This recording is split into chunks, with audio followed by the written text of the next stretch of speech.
Kementerian Riset dan Teknologi ke Kementerian Pendidikan. Isu reshuffle Kabinet Menteri Indonesia Maju diamini oleh tenaga ahli utama kantor staf Presiden Ali Mokhtar Ngabalin. Dia menyebut reshuffle akan dilakukan pada pekan ini. 3 pos kementerian atau badan yang menjadi imbas dari perubahan nomenklatur adalah Kementerian Pendidikan Kebudayaan dan Ristek Dikti, Kementerian Investasi, serta Kepala Badan Riset dan Inovasi Nasional. Salah satu nama yang mencuat di publik untuk kembali mengisi pos Kepala Badan Riset dan Inovasi Nasional dalam agenda reshuffle berikutnya adalah Bambang Brojonegoro. Namun ia mengaku hingga saat ini belum mendapat informasi lebih lanjut dari Presiden terkait pemilihan tersebut. Belum ada penawaran apa-apa. Saya nggak mau berandai-andai lah, itu ada pihak yang lebih bisa melakukan penilaian, belum ada.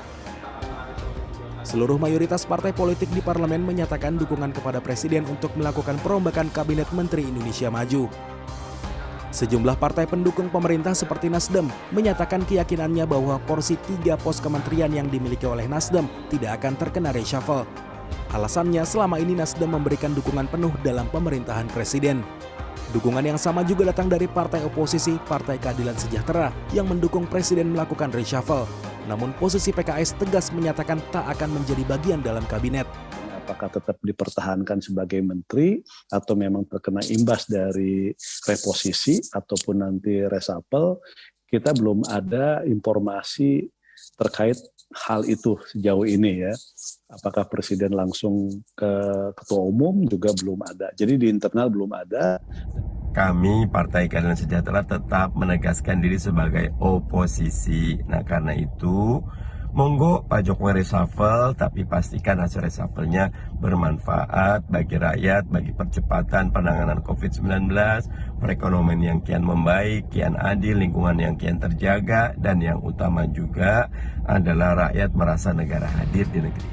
Direktur Eksekutif Lembaga Survei Indonesia Jayadi Hanan menyebut 2 urgensi utama mengapa Presiden Jokowi harus melakukan reshuffle.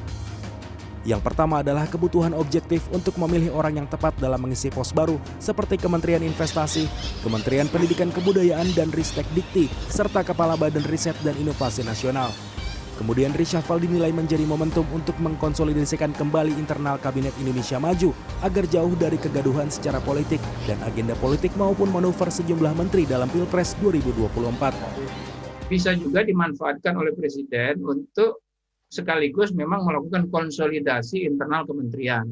Konsolidasi internal kementerian, kabinet ya. Alasannya karena walaupun pemilu 2024 itu masih sekitar 2,5 tahun lagi atau lebih, hampir 3 tahun lagi, tetapi karena bertumpuknya pemilu di tahun 2024, maka menurut saya tahun politik itu sudah datang. Sehingga banyak aktor yang punya minat untuk ikut bertarung dalam pemilu 2024, baik sebagai calon atau untuk mencalonkan orang lain, itu sudah mulai bersiap-siap. Mayoritas parpol di parlemen mendukung pemerintah melakukan reshuffle Kabinet Menteri Indonesia Maju. Namun wewenang sepenuhnya diberikan kepada Presiden untuk menentukan pilihan yang tepat. Ausirion Dholu, Fadli Julian, Jakarta.